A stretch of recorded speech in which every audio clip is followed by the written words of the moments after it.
About a month ago, we saw a post on the social media platform Reddit. It was written by a person working at Spirit Rising House, a for-profit company that operates 2 specialized group homes and 9 foster homes known as places of safety. The Reddit poster said workers were giving underage youth cannabis. So we started digging around and discovered it appears to be true. According to the province, 34 kids, most of them high-risk youth, live in these foster homes. They're supervised 24/7.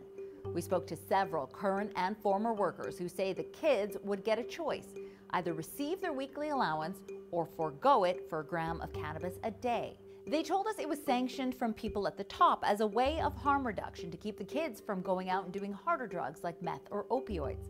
We're not identifying the people we spoke to because they fear retribution and harm to their future employment. But here's some of what they had to say. Harm reduction is great when it's being used for harm reduction, but what we were doing is providing weed every day at 3:30.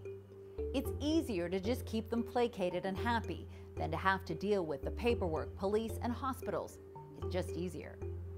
That worker says if the kids run away or miss their curfew, they would have to report them missing and involve police, which leads to a lot of paperwork.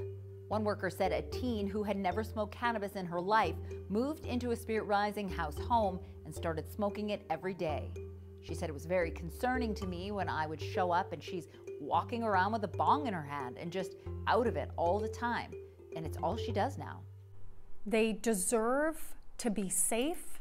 Families Minister Nahanni Fontaine says she called for a comprehensive review of Spirit Rising House as soon as she heard the allegations. She said Child and Family Services staff also dropped into the foster homes unannounced and confirmed weed was being given out. Then she put a hold on new placements. She says the province plans to pull kids out of their facilities and find new homes for them.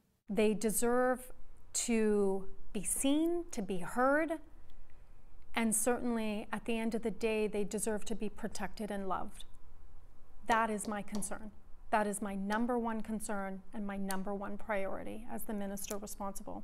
Aside from it being illegal to give pot to an underage person, Winnipeg pediatrician Dr. Ruth Grim says cannabis taken before a person's brain is fully developed will permanently alter it. I would say youth under 25, ideally, should not be experimenting or using cannabis because we know that the brain is still and the psyche is still evolving and developing even up to age 25. We know that teens, let's say, that are using cannabis on a daily basis definitely have impaired academic functioning because that short-term memory, that working memory, processing speed, all of that is impaired. So it has longer-term implications. Spirit Rising House has been around since 2021. Last year, it got more than $2.2 million from government funding and CFS agencies.